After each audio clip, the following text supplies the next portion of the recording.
Hi, this is Chuck, and I'm going to go over a lubrication procedure on the Bailey's Home Quilter of the most important area of the machine that over the course of weeks, months, and years can become dry and sluggish and result in problems with sewing. So here we go. Your machine, this happens to be a 15-inch machine. They're all the same in this area. We took the needle out and then snugged up the needle clamp because we're going to run it, and we don't want the clamp to rattle. We took the foot off and the screw that holds the foot. And then we took this little, we took all the bobbin case and shuttle area apart. And then we took this little box off. There's a screw here that holds it on. And then there's another screw back here that holds it on.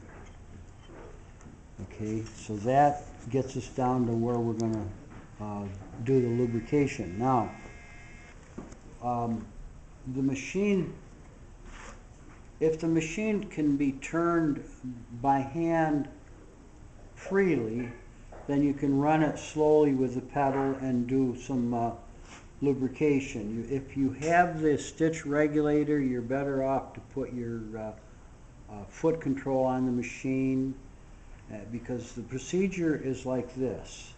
I'm going to pick this unit up and we'll use this as a sample. The procedure is to get a drop of oil here and a drop of oil here. You don't have access to this hole here on all models, so a drop here and a drop there, and then run the machine for maybe a minute or two at slow to medium speed, and then repeat this exact same thing. Run it for a couple minutes. Repeat, repeat, repeat. Maybe for a total of an hour. Okay. After running for a while, you'll see that it will seep some dark oil out underneath. You put some paper toweling underneath it, it will seep it out there.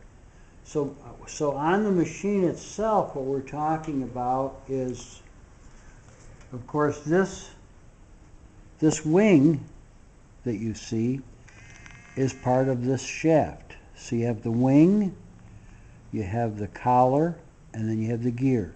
So between the collar and the housing, between here and the housing.